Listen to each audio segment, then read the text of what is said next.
তো আমাদের মানে শুটিং ফ্লোর থেকে ডিরেক্ট রিয়েল লাইফে চলে এসেছে দুজনেই, রুবেল অ্যান্ড শ্বেতা। তো দেখো তোমাদের কেমন লাগছে অবশ্যই জানাবে। আর রুবেল বলো, এই রুবেল আমার কাছে মেকআপ করে কেমন লেগেছে? এই প্রথম আমি প্রিয়াঙ্কার কাছে মেকআপ করলাম, আর ওর মেকআপটা দেখতেই পাচ্ছেন আপনারা, ভীষণ ভালো। আর আমার ভীষণ ভালো লেগেছে, কারণ খুব স্কিন টোনের সাথে ম্যাচ করে একটা খুবই সফট একটা মেকআপ লুক দিয়েছে, যেটা খুব ভালো লেগেছে আমার। আর শুধু মেকআপ নয়, আমার পুরো ব্যাপারটারও দায়িত্ব নিয়ে নিয়েছে, অর্নামেন্টস সবকিছু দায়িত্ব নিয়ে লাগিয়ে দিয়েছে, তো ভীষণ ভালো লেগেছে আমার। শ্বেতা বলে।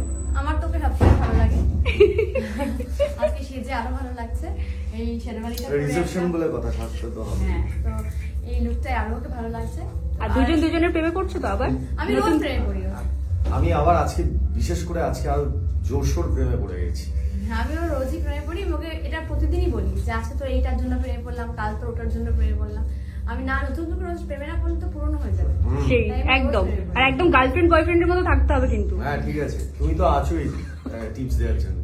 এক্সপিরিয়েন্স। আমরা কিন্তু তাই গার্লফ্রেন্ড বয়ফ্রেন্ড এখন। একদম, থ্যাংক ইউ।